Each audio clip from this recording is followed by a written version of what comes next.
आज हम करेंगे कंपाउंड्स ऑफ डी ब्लॉक। जब मैं बात करता हूं कंपाउंड्स ऑफ डी ब्लॉक की, तो हमारे सिलेबस में दो कंपाउंड्स ही हैं बेसिकली। पहला कंपाउंड है K2Cr2O7 जिसका नाम है पोटेशियम डाइक्रोमेट, याद करते हुए चलिएगा। और दूसरा कंपाउंड है KMnO4 जिसका नाम है पोटेशियम पर मैग्नेट। ये दो कंपाउंड है, क्विक सेशन करेंगे एकदम। पहला K2Cr2O7 पोटेशियम डाइक्रोमेट को अच्छी तरह से जान लीजिए। ये प्रिपेयर कैसे होता है? प्रिपेयर्ड फ्रॉम, इसका एक ओर है, उस ओर का नाम है क्रोमाइट ओर। क्रोमाइट ओर ए मिक्स्ड ओर। क्रोमाइट ओर एक मिक्स्ड ओर होता है। मिक्स्ड ओर का मतलब होता है जो ओर दो तरह के ओर से मिक्स होकर बनता है। दो तरह के ओर कौन से हैं? FeO और Cr2O3। इन दोनों ओर से डॉट है बीच में, डॉट मतलब इन दोनों ओर से मिलकर बनता है। तो इसको कई बार हम लोग और इसको Fe एक साथ Cr2O4 भी लिख देते हैं। ये O और ये O एक साथ लिख देते हैं, ये भी लिख सकते हैं। तो पहला सवाल आज का बनता है, इसके ओर का नाम बताइए। इसका ओर का नाम है क्रोमाइट ओर। फार्मूला FeO.Cr2O3 कौन से दो ओर से मिलकर बनता है? FeO से और Cr2O3 से। ये कैसा ओर है? ये एक मिक्स्ड ओर है। इसको FeCr2O4 भी कह सकते हैं। इसको प्रिपेयर करने के 3 स्टेप हैं। स्टेप 1 में हम इसको फ्री एयर में रोस्टिंग करते हैं। स्टेप 1 रोस्टिंग मतलब होता है फ्री एयर में गर्म करना। रोस्टिंग, रोस्टिंग मतलब heating in the presence of air, air की प्रेजेंस में। तो आपको इनऑर्गेनिक की जो केमिकल रिएक्शन है बच्चों, आप लोगों को बैलेंसिंग समेत लर्न करनी होती है। ऑर्गेनिक में आप लोगों के पास एक ऑप्शन होता है कि आप लोग बैलेंस करें या ना करें, बाय डिफॉल्ट उसके कोई मार्क्स डिडक्ट नहीं होते even in CBSE। But for inorganic chemistry it is mandatory कि आप लोग रिएक्शन को बैलेंस करें। तो ये थोड़ी बड़ी बड़ी रिएक्शन है जो मैं आगे लिखने जा रहा हूँ। इनको बैलेंस करने में बहुत ज्यादा समय लगता है, तो हिदायतें ये होंगी कि आप लोग इसको बैलेंसिंग कोफिशिएंट समेत लर्न कर लीजिए। कैसे आप लोगों को हेल्प करा रहा हूं, 4 ओर ले लो FeCr2O4, इसका डबल एक बेस ले लो। बेस यहाँ पे कौन होगा? Na2CO3 बेस होगा। और एक कम ऑक्सीजन ले लो, एक कम ऑक्सीजन ले लो और इसको हीट करना है। देखो 4 ओर लिया, उसका डबल बेस Na2CO3 एक बेस है सोडियम कार्बोनेट, और एक कम ऑक्सीजन ले लोगे तो क्या होगा? तो आप लोगों को पता होना चाहिए जहां पर भी ये कार्बोनेट होता है ना बच्चों, कार्बोनेट को जब गर्म किया जाता है तो उसमें से कार्बन डाइऑक्साइड निकलती ही निकलती है। तो 8 CO2 तो पहले रिलीज हो जाएंगे और 8 Na2 बन जाएंगे 8 Na2CrO4। ये होता है क्रोमेट बनना। 8 Na2CrO4 क्रोमेट बन जाता है।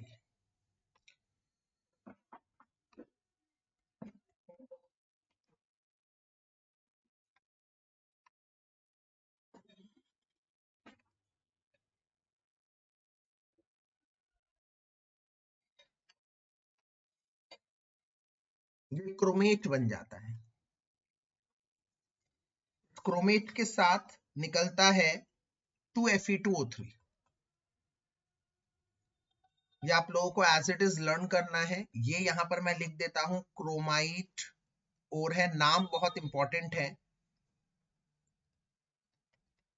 क्रोमाइट और से बन रहा है सोडियम क्रोमेट, ठीक है। स्टेप 2 आप लोगों के सामने आ रहा है, वो क्या है? स्टेप 2 है, इस क्रोमेट को फिल्टर किया जाता है और फिर एसिडिफाई किया जाता है सल्फ्यूरिक एसिड से इस क्रोमेट को। तो इसमें से 2 क्रोमेट हम ले लेते हैं, 2Na2CrO4 और इसमें मिला देते हैं H2SO4, 2 H2SO4 एसिडिफाई करते हैं। तो एसिडिफाई करने पर क्या होगा? ये 2 Na2 में से एक Na2SO4 के साथ Na2SO4 बना देगा एक, तो बना Na2SO4। अब ध्यान से देखिए, यहां पर 2 Na है, 2 Cr है और O8 है, O8 ऑक्सीजन। तो एक Na2 तो गया है SO4 के साथ, SO4 बना दिया है, इसका तो चैप्टर क्लोज हो गया भाई साहब, एक H2SO4, ठीक है, एक तो क्लोज हो गया। अब बचा क्या हमारे पास? इधर बचा है एक Na2 बचा है, Cr 2 बचे हैं और O8 बचे हैं, तो उसमें से Na2Cr2O7 निकल जाएगा। अब एक ऑक्सीजन है और एक H2 है, तो ये आपस में बना देंगे H2। तो ये यहां पर बन चुका है बच्चों, सोडियम क्रोमेट था और उससे बन गया है सोडियम डाइक्रोमेट। सोडियम क्रोमेट से बन गया है सोडियम डाइक्रोमेट। और उसके बाद आता है स्टेप 3। स्टेप 3 में क्या होता है? ये Na2Cr2O7 लास्ट स्टेप, बस सोडियम डाइक्रोमेट बन चुका, पोटेशियम डाइक्रोमेट बनाना है। तो इसमें हम लोग क्या करते हैं? बस 2 KCl डाल देते हैं,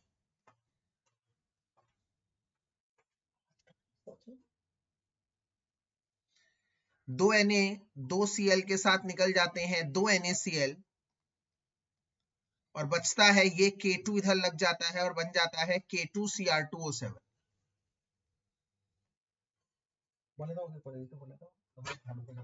K2Cr2O7, ठीक है। तो यहां से ये बन गया है हम लोगों का finally potassium dichromate. Finally potassium dichromate. तो हम सोडियम डाइक्रोमेट नहीं चाहिए होता, हमें पोटेशियम डाइक्रोमेट चाहिए होता है। क्यों? क्योंकि सोडियम डाइक्रोमेट हाइग्रोस्कोपिक होते हैं या फिर डेलिसिक्वेंट होते हैं। इसका मतलब देखो यहां पर वही मिल गया हमें, Cr2O7 मिल गया, बट वो सोडियम का सॉल्ट है। हमें चाहिए क्या? पोटेशियम का सॉल्ट। हमें बचपन से पढ़ाया जाता है सोडियम पोटेशियम भाई भाई, तो हमने सेम प्रॉपर्टी होते हुए भी क्यों सोडियम को पोटेशियम में कन्वर्ट करा? तो इसका रीजन ये है कि अगर मैं सोडियम के सॉल्ट लेता तो वो डेलिसिक्वेंट होते, वो हाइग्रोस्कोपिक होते। उसका मतलब है वो मॉइस्चर से पानी सोख लेते हैं, मॉइस्चर से पानी सोख लेते हैं। यहाँ पर ये पोटेशियम सॉल्ट मॉइस्चर से पानी नहीं सोखते। तो यहाँ पर एक नोट लिख देता हूं मैं। नोट ये है कि sodium dichromate is not used as lab reagent. Lab reagent के रूप में इसको यूज नहीं करते। क्यों? एज इट इज डेलिसिक्वेंट और हाइग्रोस्कोपिक। इन दोनों का ही मतलब सेम है, हाइग्रोस्कोपिक इन नेचर, जिसका मतलब क्या है? Which means they absorbs water from moisture. Moisture से पानी एब्जॉर्ब कर लेते हैं। ठीक है, ये मेरी बात समझ में आ गई है। अब आते हैं इसकी प्रॉपर्टीज पर। प्रॉपर्टीज में क्या है? सबसे पहला है colour and structure. Colour and structure में हम लोग क्या करेंगे? कलर और स्ट्रक्चर पर हम दोनों को कंट्रास्ट करेंगे, क्रोमेट को भी और डाइक्रोमेट को भी। अगर मैं डाइक्रोमेट की बात करता हूं, डाइक्रोमेट की, तो डाइक्रोमेट क्या होता है? K2Cr2O7, ये है पोटेशियम डाइक्रोमेट। इसको ना कई बार बेटा सिर्फ डाइक्रोमेट आयन भी कह देता हूं, आयनिक फॉर्म में लिखता हूं तो K हटा दो, क्योंकि K का कोई काम नहीं है, काम है Cr2O7 का, वो आपको पता लग जाएगा क्यों। ये बन जाता है Cr2O7 और 2 के हटा दोगे तो इसके ऊपर क्या आ जाएगा 2 माइनस, 2 के हटा दोगे तो उसके ऊपर आ जाएगा 2 माइनस का चार्ज। इसे कहते हैं डाइक्रोमेट। डाइक्रोमेट ये है, ये बात हो रही है डाइक्रोमेट की। इसका कलर होता है ऑरेंज, कलर होता है ऑरेंज कलर। उसका शेप कैसा होता है, 2 क्रोमियम है, 1 oxygen, tetrahedral, double tetrahedral, 1 oxygen, 1 oxygen, 1 oxygen और ये बीच में 1 ऑक्सीजन ब्रिज की तरह लगा होता है। इस पूरे के ऊपर 2 माइनस है। ये ऑरेंज कलर का होता है, ऑरेंज कलर का होता है। वहीं पर अगर मैं लाइन ड्रॉ कर कर बनाता हूं K2CrO4, मतलब इसका आधा, क्रोमेट की बात करता हूं तो वो बनता है CrO4 2 माइनस, क्रोमेट है ये उसका आधा होगा। आधा कैसे बनता है, 1 1 1 1, नॉर्मल टेट्राहेड्रल। जैसे वो डबल टेट्राहेड्रल था, ये नॉर्मल टेट्राहेड्रल है। 2 माइनस, ये येलो कलर का होता है, येलो कलर का, येलो कलर का। तो ये आपको एक बात ध्यान रखनी है, दोनों के स्ट्रक्चर और दोनों का कलर आप लोगों को लर्न करना है, क्रोमेट का और डाइक्रोमेट का। और इसके अलावा एक और चीज जो आपको लर्न करनी है वो है नोट। वो है कि अगर इनके स्ट्रक्चर की बात करता हूं, ये है टेट्राहेड्रल, ठीक है, ये भी डबल टेट्राहेड्रल है। इनके स्ट्रक्चर में एक बात गौर करने लायक है, वो ये कि ये सारे ऑक्सीजन रेजोनेंस में होते हैं। रेजोनेंस का मतलब क्या होता है, मतलब कभी ये डबल बॉन्ड बनता है, कभी ये, तो सारे डबल बॉन्ड घूमते हैं। तो ये सारे बॉन्ड्स इक्वल है, सारे CrO4 के बॉन्ड इक्वल है, क्योंकि सारे O सिंगल बॉन्ड है। हमेशा याद रखना, O हमेशा डबल बॉन्ड बनाता है, पर अब अगर O कभी सिंगल बॉन्ड बना रहा है किसी के साथ, तो इसका मतलब उसके ऊपर एक नेगेटिव चार्ज है।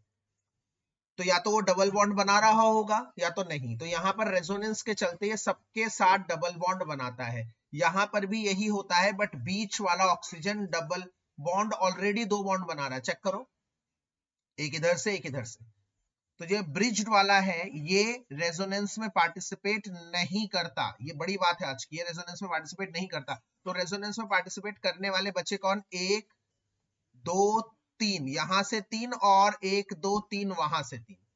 इसका मतलब अगर मैं पूछूं CrO4 क्रोमेट में कितने बॉन्ड्स इक्वल लेंथ के हैं, इक्वल, तो ये चारों बॉन्ड्स इक्वल लेंथ के हैं, क्योंकि चारों में रेजोनेंस हो रहा है।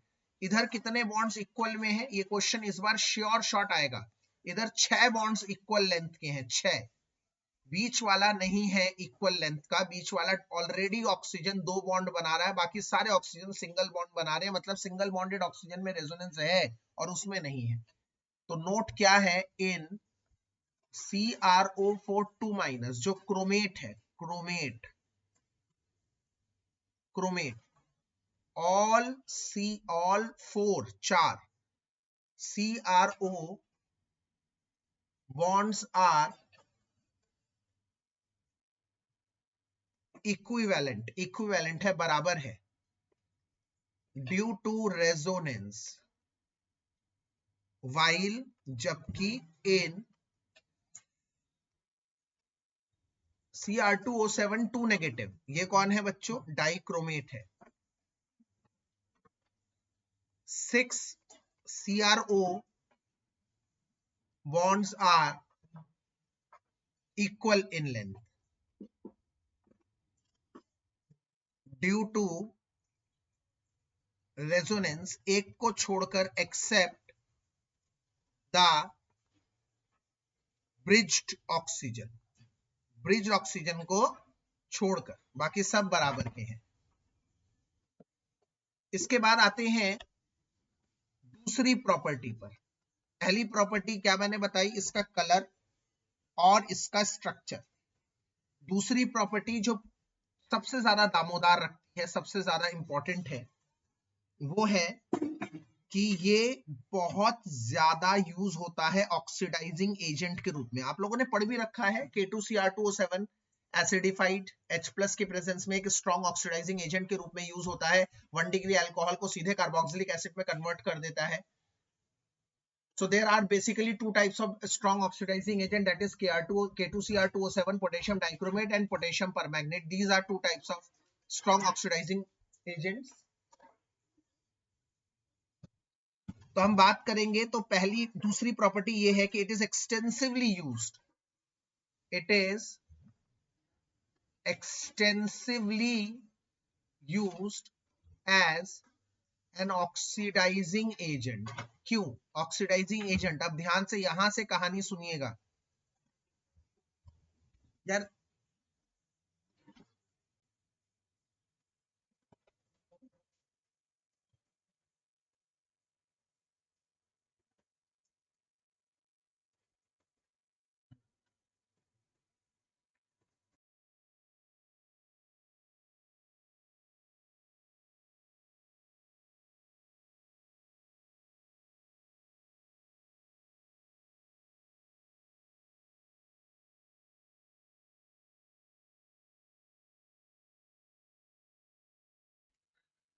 बेटा एक बार ऑडियो वीडियो क्लियर है मेरा? एक बार नोट कर दीजिए, am I clear? Okay, done. So the second property is basically the most important property, that is it is extensively used as an oxidizing agent. Extensively used as an oxidizing agent basically in organic chemistry obviously, and it is also used as a primary standard in volumetric analysis, also used as a primary standard,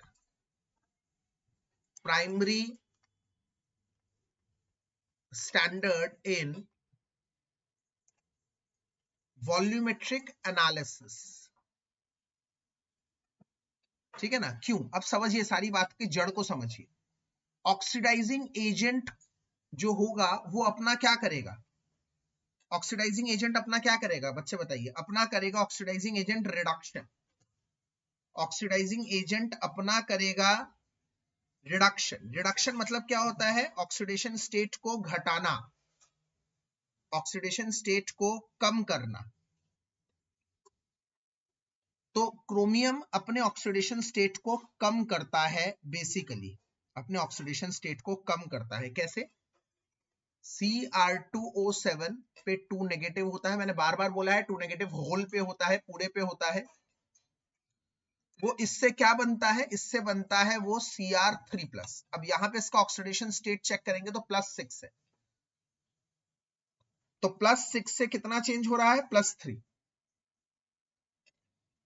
ध्यान से देखिए, +6 से +3 मतलब decrease of 3 electron का reduction कर रहा है एक क्रोमियम, और यहां पर 2 क्रोमियम है। अगर मैं बैलेंस करने के लिए 2 लगा देता हूं तो इसका मतलब यहां पर चार्ज कितना हो जाता है? 2 6 12, और यहां पर 2 3 6, तो 6 से 12 मतलब डिक्रीज ऑफ 6। एक ऑब्वियसली एक क्रोमियम अगर 3 इलेक्ट्रॉन का रिडक्शन कर रहा है तो 2 क्रोमियम 6 इलेक्ट्रॉन का रिडक्शन करेगा। ये भी एक बहुत इंपॉर्टेंट एमसीक्यू क्वेश्चन बन रहा है कि क्रोमियम कितने इलेक्ट्रॉन का रिडक्शन करता है, इसका एन फैक्टर क्या है। अगर मैं एक क्रोमियम की बात करूं तो एक क्रोमियम में 3 इलेक्ट्रॉन का है, 2 क्रोमियम में 6 इलेक्ट्रॉन का है। ठीक है, इस बात का ध्यान करेंगे। अब जब ये इलेक्ट्रॉन गेन कर रहा है बेटा, इस प्रोसेस में इलेक्ट्रॉन का गेन कर रहा है, तो कोई तो लूज कर रहा होगा ना, ऑब्वियसली कोई तो लूज कर रहा होगा, बिल्कुल।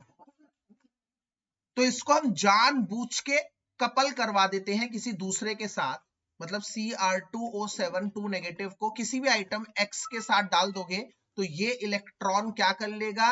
गेन कर लेगा और Cr3+ बना देगा, और X+ से इलेक्ट्रॉन लूज करवा देगा। इसका मतलब ये X को X का क्या कर देगा?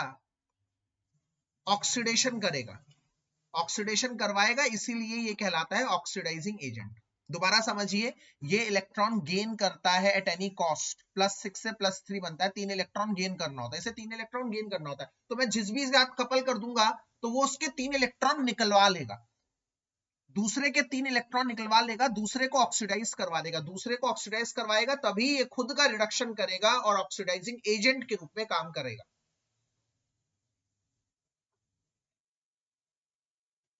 ठीक है, इस बात को समझ रहे हैं मेरी बात? तो किस किस के साथ कपल कर सकते हैं, तो यहां पर मैं लिख रहा हूं सम ऑक्सीडाइजिंग रिएक्शन, जिनके साथ इसको कपल किया जा सकता है। ए, अगर मैं इसमें डाल दूं फेरस तो ये बना देगा फेरिक, मतलब Fe2+ को ऑक्सीडाइज कर देता है Fe3+ में, मतलब इसमें Fe2+ डालोगे तो वो Fe3+ बना देगा। अब यहाँ पे पॉइंट है नोट करने के लिए, ध्यान से देखिए, Fe2+ को Fe3+ बनाएगा तो एक ही इलेक्ट्रॉन का गेन कर पाएगा, क्योंकि Fe2+ से Fe3+ मतलब एक ही इलेक्ट्रॉन लूज कर रहा है, तो एक ही इलेक्ट्रॉन गेन कर पाएगा। तो उसके लिए मुझे इसको किसी से मल्टीप्लाई करना पड़ेगा, 3 से, ताकि उसे 3 इलेक्ट्रॉन गेन करने पड़ेंगे, तो ये 3 Fe2+ ढूंढेगा। और अगर मैं 2 क्रोमियम ले लेता हूं तो वो 6 ढूंढेगा। इस तरह से ये सारा पैटर्न इस तरह से चलता है, ये पैटर्न इस तरह से ये पूरा पैटर्न चलता है। तो फेरस को फेरिक में करता है, आयोडाइड को आयोडीन में करता है। आयोडाइड मींस I- को डाल दोगे इसमें तो ये I2 बना देगा। दोबारा समझाता हूं, देखिए Cr2O7 में तुम ये डाल दो I-। अब बताओ, कंप्लीट करो रिएक्शन, एग्जाम में आएगा, कंप्लीट करो रिएक्शन, तो वेरी इजी है भाई, ये तो बन जाएगा ये, और I- मैंने अभी भी बता दिया है बन जाएगा I2, that's it, reaction complete. अगर तुमने यहां पर I- की जगह डाल दिया Fe2+, तो क्या होगा, Fe2+ डाल दिया तो वो Fe3+ बन जाएगा, ये एज इट इज रहेगा, नो चेंज। 2 क्रोमियम ये एज इट इज रहेगा। मतलब रिएक्शन कंप्लीट करना is not a big deal, उसको बैलेंस करना मैं सिखाऊंगा अभी।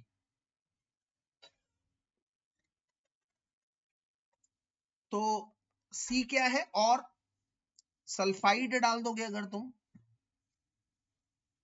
तो सल्फाइड को ये बना देगा सल्फर, मतलब H2S से बना देगा S। यहां पर S का ऑक्सीडेशन स्टेट -2 होता है और अकेले में 0 होता है, याद रखिएगा। सल्फाइड को बदल देगा सल्फर में। Sn2+ स्टेनस को स्टेनिक में। ये क्या होता है अब यार, टिन होता है ना, टिन, Sn, उसको स्टेनस बोलते हैं। तो Sn2+ डाल दोगे तो वो बना देगा Sn4+। इसी तरह से E,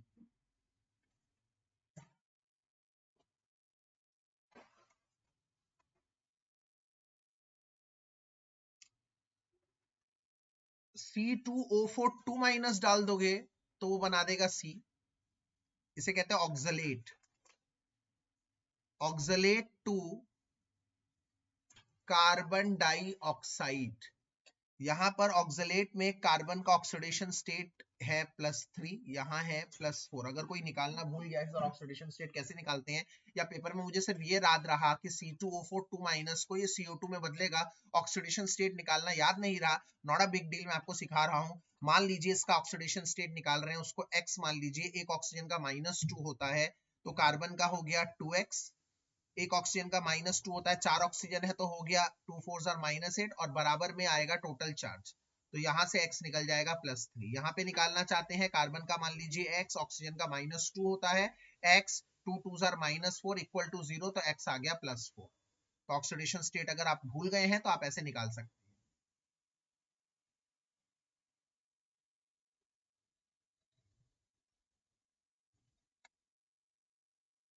इसके बाद नाइट्रेट डाल दोगे, अगर नाइट्राइट डाल दोगे तो वो नाइट्रेट में कन्वर्ट कर देगा, मतलब NO2- को बदल देगा NO3- में। सब इसमें नाइट्रोजन के अगर ऑक्सीडेशन स्टेट की बात करूं तो वो +3 है, और यहां पर बन जाता है +5। ये आप लोग लर्न करके चलिएगा तो बहुत अच्छी बात है, पेपर में बहुत इजी हो जाता है। बार बार बोलता हूं मैं हर बच्चों को कि एग्जाम में बहुत इजी हो जाता है ऐसे याद करके चलने के लिए। और सल्फाइड डाल दोगे तो ये बन जाएगा सल्फेट, SO3 2- को बना देगा SO4 2-। इसमें सल्फर का ऑक्सीडेशन स्टेट होता है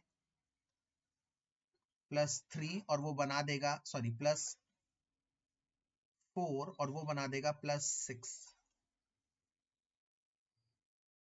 तो ये सारी चीजें आप लोगों को ध्यान करनी है। और एक आखिरी भी बता देता हूं, थायोसल्फेट को GH आखिरी है।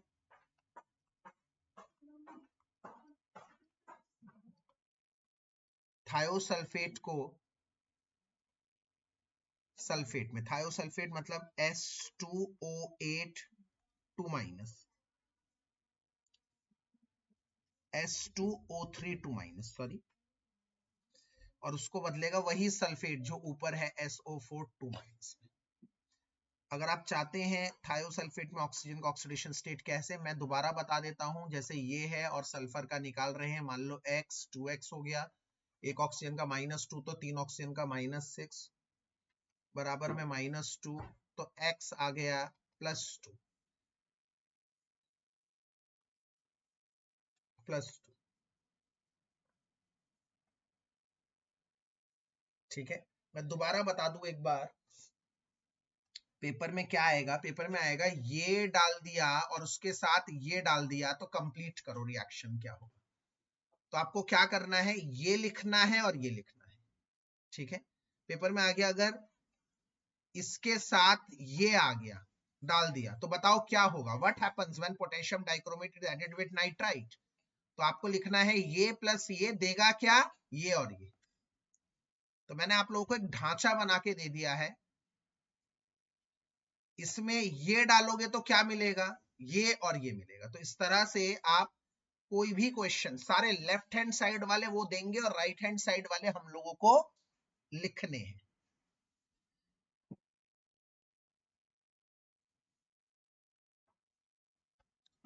बैलेंसिंग आप लोगों को एक बार सिखा देता हूं, ये वही बैलेंसिंग है जो हम लोगों ने रेडॉक्स में सिखाई थी आप लोगों को।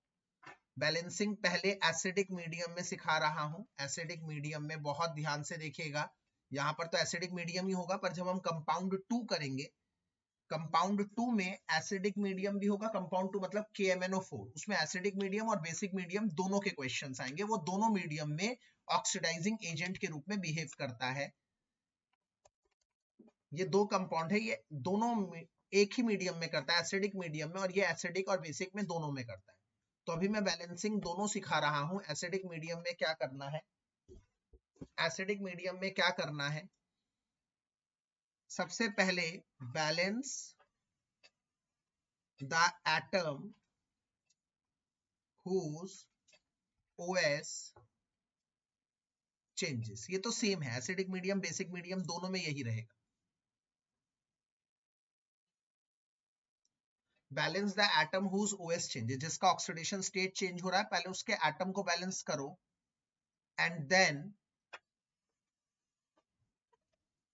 balance their oxidation and reduction by cross multiply. Cross multiply करके आप उनके ऑक्सीडेशन और रिडक्शन को बैलेंस करो। जैसे 10th क्लास में करते थे, याद करो, 2x + 3y = 5, 5x + 2y = 4। तो क्या करते थे, इनको इक्वेट करने के लिए, इधर 2 है तो इस पूरे इक्वेशन को 2 से मल्टीप्लाई करते थे क्रॉस, इधर 5 है तो इस पूरे इक्वेशन को 5 से मल्टीप्लाई करते थे। यही करेंगे। मान लो ऑक्सीडेशन हो रहा है बाय 2 इलेक्ट्रॉन, रिडक्शन हो रहा है बाय 5 इलेक्ट्रॉन, तो क्या करेंगे, ये 5 है तो उस पूरे को 5 से, और ये 2 है तो इस पूरे को 2 से क्रॉस मल्टीप्लाई करके बैलेंस करेंगे। अब आपको पता कैसे लगेगा कि किसका ऑक्सीडेशन होगा किसका रिडक्शन होगा, तो मैं यहां पे लिख देता हूं, जिसका oxidation increase in oxidation state, अगर ऑक्सीडेशन स्टेट इंक्रीज हो रहा है तो वो होता है oxidation, and decrease in oxidation state का मतलब है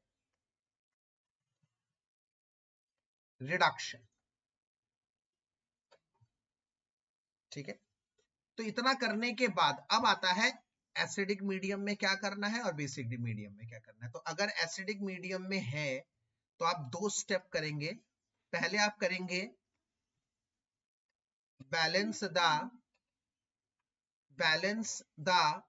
oxygen by H2O, और उसके बाद बैलेंस करेंगे हाइड्रोजन को बाय H+ से।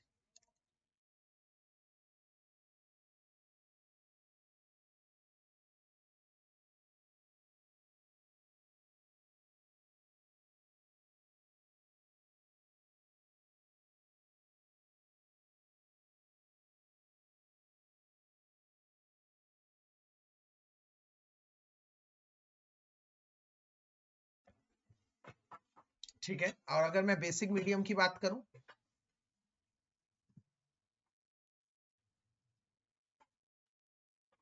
बेसिक मीडियम में क्या होता है, बैलेंस करोगे, balance the given charge by OH-, जो भी चार्ज दिया होगा उसे बैलेंस करोगे OH- से, balance the given charge by OH-, उसको बैलेंस करोगे OH- से, उसके बाद बैलेंस ऑक्सीजन बाय H2, उसके बाद ऑक्सीजन को बैलेंस करोगे H2 से। ठीक है, अब हम करके दिखाते हैं लाइव, तब आएगा मजा। जैसे पहला क्वेश्चन पेपर में आएगा Cr2O7 2-, और मैं यहां से पहला ही लूंगा मेरा Fe2+।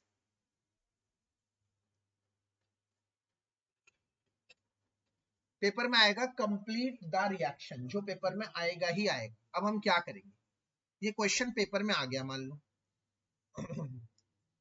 पेपर में ये क्वेश्चन छप गया और छप रहा है, ये पक्की बात है। नाउ व्हाट टू डू, अब हम क्या करेंगे एक्सक्यूज मी तो सबसे पहले सॉल्यूशन में हम लोग क्या करेंगे, Cr2O7 पहले पूरे पे चार्ज लिखेंगे।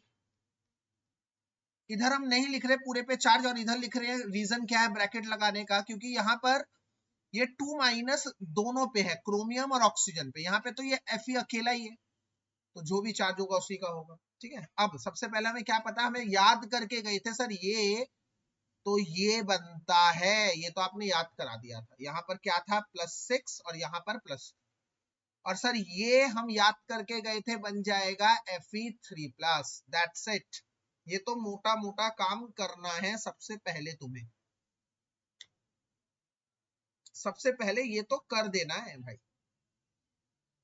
अब यहां पर अगर मैं क्रोमियम की बात बताता हूं, तो क्रोमियम देखो टोटल कितना चार्ज ट्रांसफर हो रहा है, 2 6 12, ये पहले भी समझा चुका हूं 12, और यहाँ पर 2 3 6, तो 12 और 6, क्या आप समझ पा रहे हैं, ये हर बार सेम रहेगा, हर बार कांस्टेंट रहेगा क्रोमियम का, कि वो हर बार 6 का डिक्रीज करेगा। नंबर लाइन पे चेक करो, 12 से 6 मतलब डिक्रीज ऑफ 6, 6 घट रहा है, ये हमेशा 6 घटेगा, हमेशा 6 घटेगा, ये 6 हमेशा घटेगा। अगर हमेशा 6 घटेगा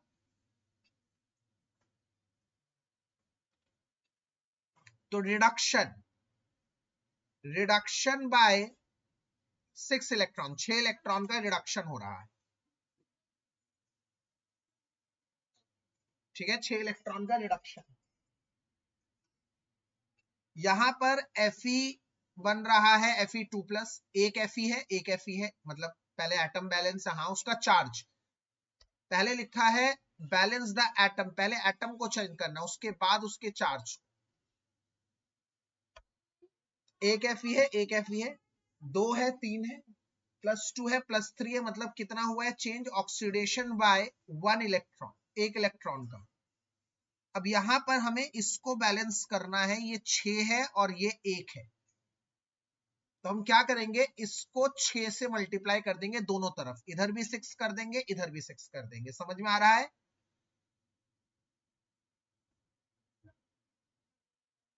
अब इसके बाद क्या कह रहा है, balance the oxygen by H2O कर दिया, अब balance hydrogen bye H+। Trick बता रहा हूं, ऑक्सीजन बैलेंस करो, ऑक्सीजन देखो टोटल इधर ऑक्सीजन कितने हैं, टोटल सिर्फ 7 और कोई ऑक्सीजन नहीं है। यहां देखो कितना ऑक्सीजन है सर, यहां तो नील बट्टे सन्नाटा, यहां तो है ही नहीं ऑक्सीजन। तो what we are going to do, यहां पर लगा देंगे 7 H2O। क्यों? क्योंकि ऑक्सीजन को H2O से बैलेंस करना है और एक ऑक्सीजन लगाने के लिए एक H2O डालना पड़ता है, तो 7 ऑक्सीजन के लिए 7 H2O डालना पड़ा। 7 H2O करा तो हाइड्रोजन कितने हो गए, 7 दूनी 14, तो 14 हाइड्रोजन यहां कर दिए, 14 H प्लस कर दिए, आंसर बैलेंसिंग हो गई, खत्म हो गया सवाल। सवाल डन। दूसरा करता हूं, दूसरा है Cr2O7 2 नेगेटिव, और एक पहला करवाया है, एक लास्ट करवा रहा हूं, लास्ट ये वाला H2O3 2 माइनस। बताओ भाई क्या बनेगा। अब आप कहेंगे सर ये तो बहुत आसान है, परीक्षा की घड़ी आ चुकी है, तैयार रह लिए, सीट की बेल्ट बांध लीजिए। इसके ऊपर 2 माइनस लिखना है, इधर भी पूरे पे ब्रैकेट लिखेंगे हम। क्यों? मैंने आपको बता दिया, क्योंकि दो से अधिक, एक से अधिक एटम है।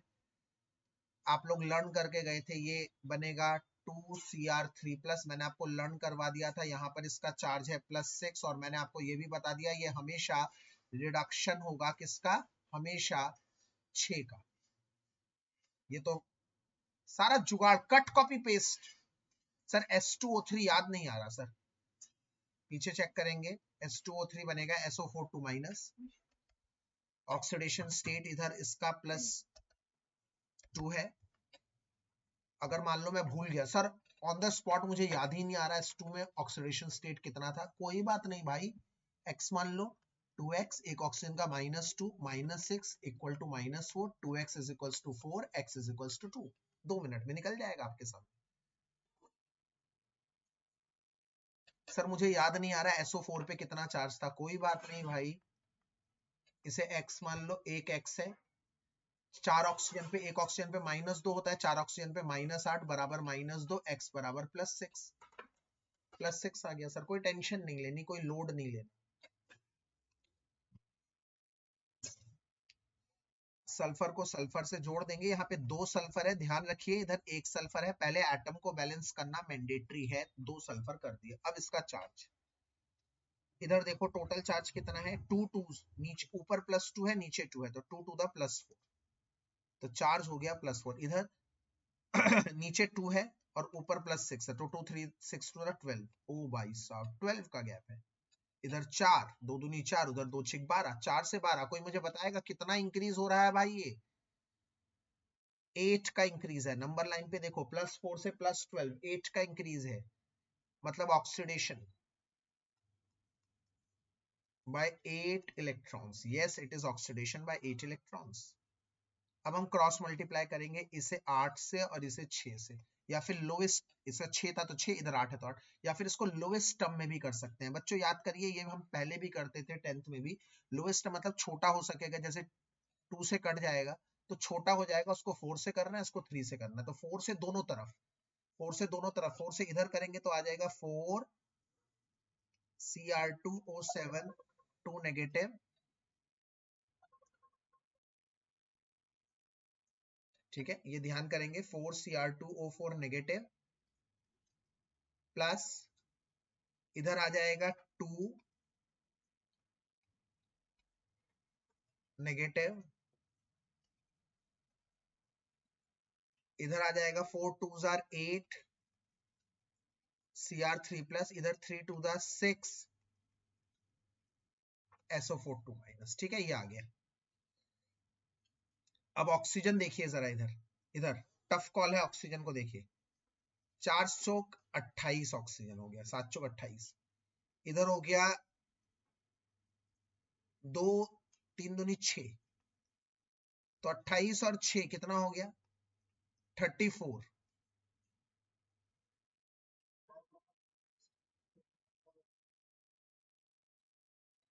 हाँ सॉरी, 3 से हो जाएगा, तो यहाँ कितने हो गए, 7 चौक 28 और 3 तिया 9, कितने हो गए, 37। इधर कितने हो गए, 6 चौक 24, 24 और 37 कितना फर्क आ रहा है? 13 का फर्क आ रहा है, 13 तो 13 इधर आएगा H2O और यहां आ जाएगा 26H+, क्योंकि 13 टू द 26 होता है। एक बार ठंडे दिमाग से देख लो, मैं यहाँ पर 1 सेकंड का एक पॉज टाइम दे रहा हूं तुम लोगों को, ठंडे दिमाग से देख लो करना कैसे है, क्या है, ये एग्जाम में जरूर छप रहा है, मोस्ट इंपॉर्टेंट टॉपिक है ये।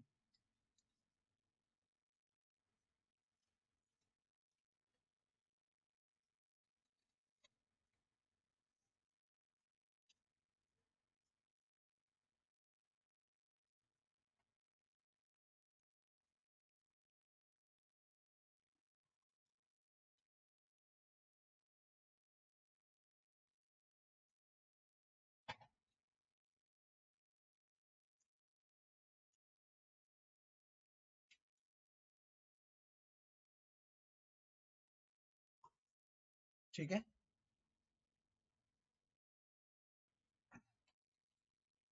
तो आगे बढ़ते हैं।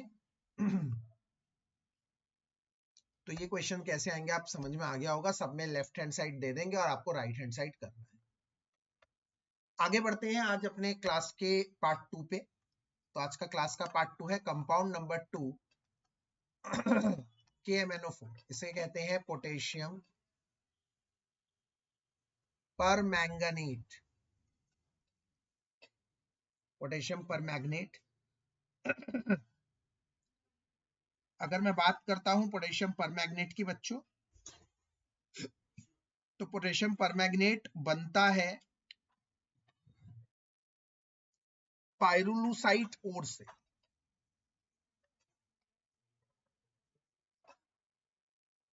प्रिपेयर्ड फ्रॉम पाइरुलुसाइट ओर। पाइरुलुसाइट ओर एक सिंपल ओर है, सिंपल ओर मतलब ये किसी के मिक्स होने से नहीं बना। इन KMNO K2Cr2O7 जब हमने करा, वो एक मिक्स्ड ओर था, that is form by the mixture of two ores.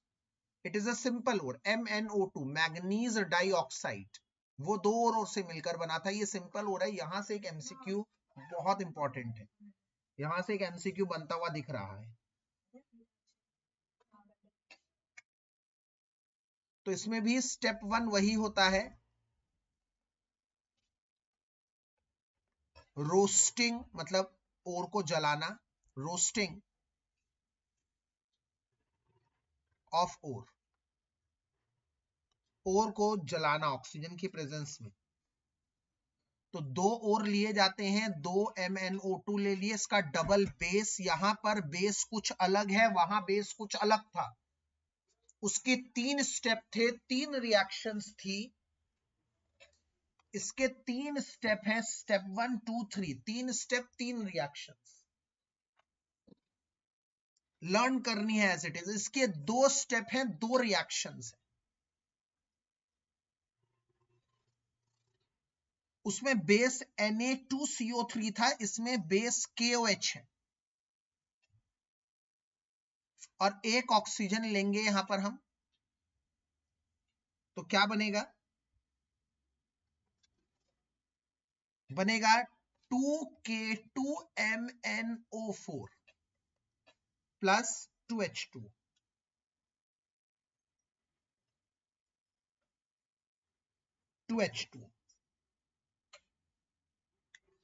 तो ध्यान रखिएगा, ये है पाइरुलुसाइट और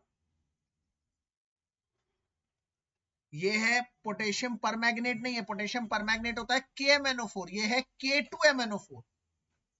पोटेशियम मैग्नेट उसका छोटा भाई, जैसे उधर थे ना दो, पोटेशियम डाइक्रोमेट और पोटेशियम क्रोमेट, इधर है पोटेशियम परमैंगनेट और पोटेशियम मैग्नेट K2MNO4।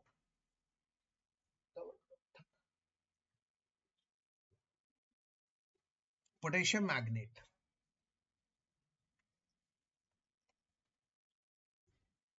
स्टेप 2,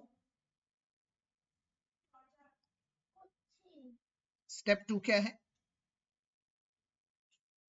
इस K2MNO4 को न्यूट्रल या एसिडिक सॉल्यूशन में डाल देते हैं, जिससे वो डिस्प्रपोर्शनिएट हो जाता है।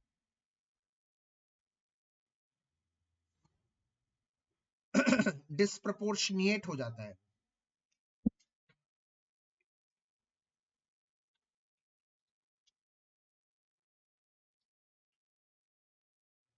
मतलब MnO potassium magnet K2MnO4 disproportionate in acidic medium। ठीक है, कैसे? ये हमने लिया K2MnO4 और उसमें ले लिया H2SO4। उसका भी सेकेंड स्टेप, पहला स्टेप रोस्टिंग था, दूसरे स्टेप में H2SO4 से रिएक्शन था, इसमें भी यही है सेम। इससे बना क्या? इससे बना, एक तो बना दो भाई KMnO4 अपना जो चाहिए, और एक बना दो अपना MnO2, एक H2O और एक K2SO4। ये अब इसमें बहुत सारी चीजें देखने के लिए है। सबसे पहले बैलेंस करना है आपको। यहाँ पर 2K है, वहां पर 2 लगा दूंगा तो 2 और 2 4K हो जाएगा। यहाँ पर 2 दूनी 4K हो गया।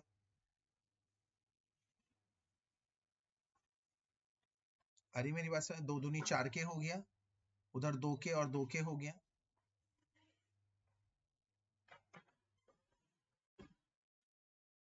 उसके बाद Mn हो गए इधर 2, Mn इधर हो गए 2 और एक 3। अगर आप, एक और ट्रिक बताता हूं यहाँ पर। ट्रिक क्या है?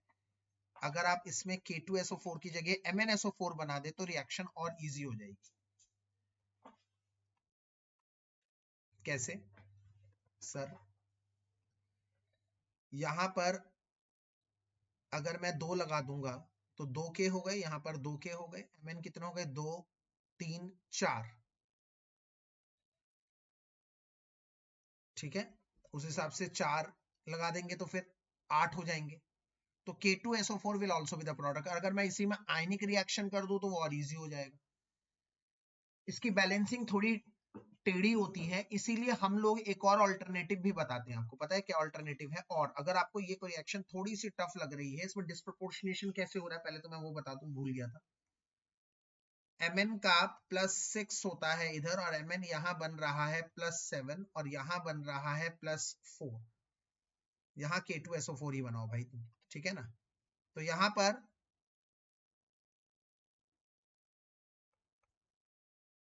अगर हम देखें ध्यान से, एक बार इंक्रीज हो रहा है और एक बार डिक्रीज हो रहा है, इसलिए डिस्प्रोपोर्शनिएट हो रहा है। अगर आपको ये रिएक्शन टफ लग रही है, इसकी जगह मैं एक ऑल्टरनेटिव बता रहा हूं। ऑल्टरनेटिव क्या है? कि K2MnO4 में हम सिर्फ Cl2 डाल दे, Cl2 गैस। ये बहुत इजी बता रहा हूं ऑल्टरनेटिव, बहुत इजी है। तो 2 K2 ले लो, MnO4 और Cl2 गैस डाल दो, तो 2 K2 में से एक 2K, तो 2 KCl बन जाएंगे और बच जाएगा 2 KMnO4। ये आप लोगों को बहुत इजी बता दी। ऊपर वाली रिएक्शन आप लोगों की एनसीईआरटी में दे रखी है, नीचे वाली रिएक्शन हम कर सकते हैं बिल्कुल ऑल्टरनेटिव लेकर।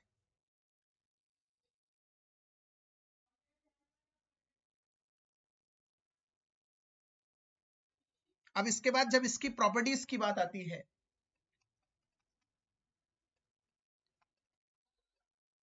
प्रॉपर्टीज की बात आती है, तो पहला प्रॉपर्टी वही है कलर एंड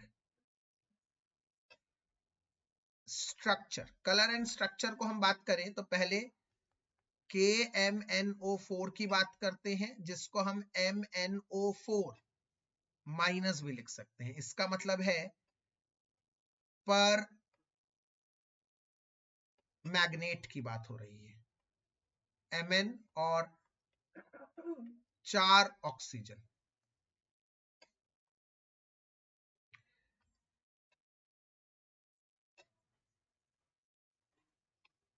इसका कलर होता है पर मैग्नेट का पर्पल कलर।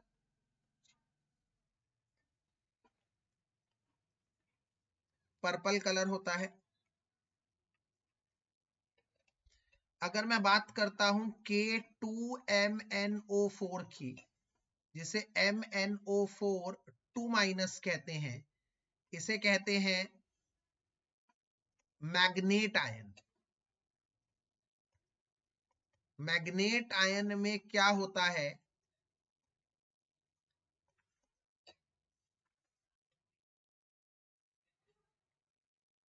ग्रीन कलर होता है, ग्रीन। इसमें भी याद रखिएगा सारे टेट्राहेड्रल स्ट्रक्चर्स हैं दोनों के, और इसमें भी all bonds are equal, all M, दोनों में all MnO bonds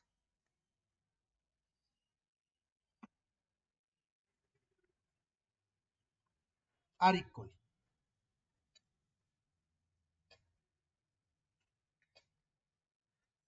due to resonance, resonance के चलते। अब इसका यूज बता दूं तो आप लोगों को पता है ये भी बहुत अच्छा ऑक्सीडाइजिंग एजेंट है, और ये उससे बढ़कर है।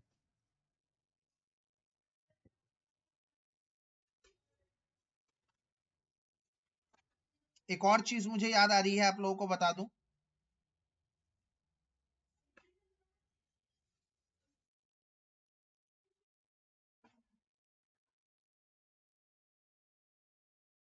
वो है कि पोटेशियम पर मैग्नेट की बात बताऊं अगर, ध्यान से समझना, ये है पैरामैग्नेटिक और ये है डाईमैग्नेटिक। ये बहुत इंपॉर्टेंट है, एक क्वेश्चन मुझे यहां से आते हुए नजर आ रहा है। अब बाकी दूसरी बात बताऊं तो आप लोगों को पता ही है कि KMnO4 is good oxidizing agent both in acidic as well as in basic उर्फ alkaline medium। ठीक है, तो KMnO4, अब सिर्फ आयोनिक इक्वेशन लिखा करो, बैलेंसिंग में बेस्ट है। MnO4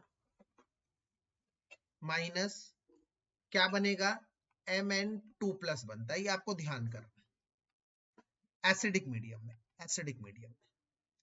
तो +7 से +2 जाता है, तो कितने इलेक्ट्रॉन का हुआ बच्चों, 5 इलेक्ट्रॉन का। ये याद रखने वाली बातें हैं, याद रखने वाली बात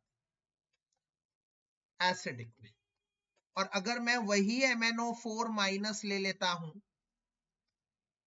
और OH- डाल देता हूं, तो ये बनता है MnO2। +7 से +4 मतलब कितने इलेक्ट्रॉन का, 3 इलेक्ट्रॉन का। बेसिक को ही अल्कलाइन कहते हैं, याद रखना, ये दोनों में ये है। तो इसका मतलब 2-3 चीजें, एक बहुत इंपॉर्टेंट मुझे नजर आ रही है, यहां से पेपर में नोट डाल के लिखवा रहा हूं, बहुत इंपॉर्टेंट नोट है। Cr क्रोमियम एसिडिक मीडियम में, एसिडिक मीडियम में 1 Cr कितने इलेक्ट्रॉन का देता है, 3 इलेक्ट्रॉन का, 3 इलेक्ट्रॉन का। तो उसका n फैक्टर कितना है, 3। 2 क्रोमियम की बात करूं तो उसका 6 हो जाएगा, ऑब्वियसली n फैक्टर 6।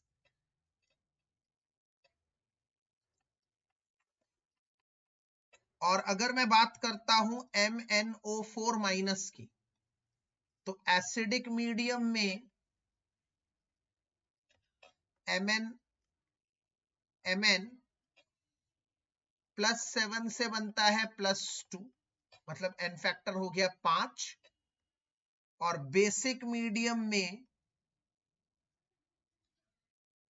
Mn का +7 से बनता है +4, n फैक्टर हो गया 3।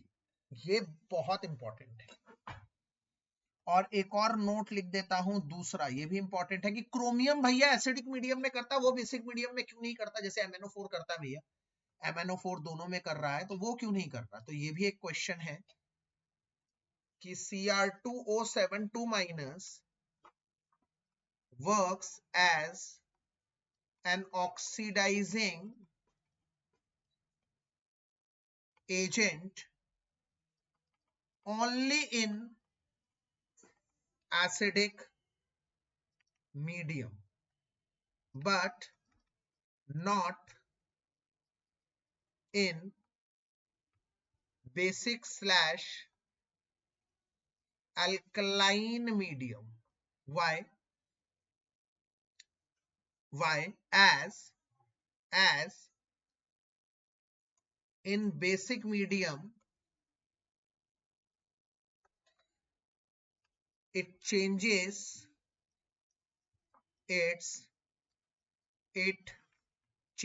into chromate, वो क्रोमेट में बदलता है, and there will be no change in oxidation state. Oxidation state में कोई चेंज नहीं आता, मतलब Cr2O7 2- बन जाता है CrO4 2-, इधर भी इसका ऑक्सीडेशन स्टेट +6 होता है, इधर भी +6 होता है, दोनों में ऑक्सीडेशन स्टेट क्या रहता है? सेम, कोई चेंज ही नहीं होता, no change in oxidation state. ये भी एक बहुत बड़ा कारण है। अब बात करते हैं Mn के ऑक्सीडेशन की, तो Mn भी वही काम करता है जो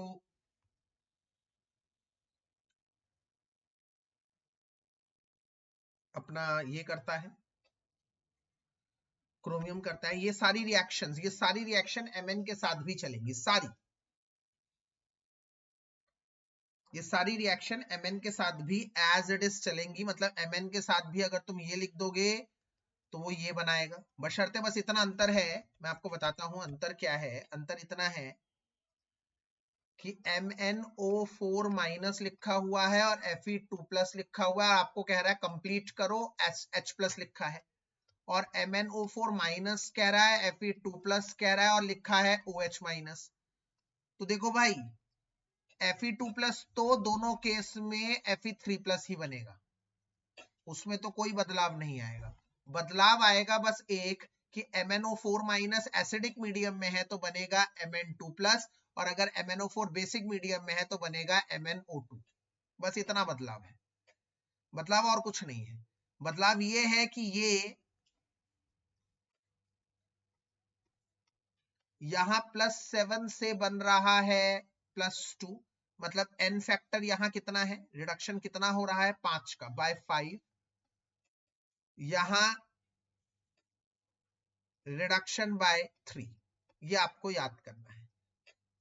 Fe बाकी यहां पर भी एक, यहां पर भी एक, मतलब दोनों केस में बैलेंसिंग का स्टाइल चेंज हो जाएगा। इधर ये 5 है, ये 1 है, तो इसको 5 से मल्टीप्लाई कर दोगे दोनों तरफ, ये 3 है, ये 1 है, तो इसको मल्टीप्लाई कर दोगे दोनों तरफ 3 से।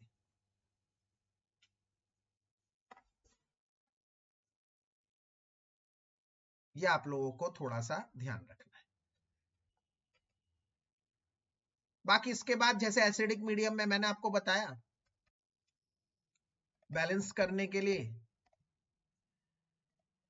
एसिडिक मीडियम में पहले आप ऑक्सीजन को H2O से करेंगे, हाइड्रोजन को H+ के, और बेसिक मीडियम में चार्ज को पहले OH- से करेंगे और फिर ऑक्सीजन को H।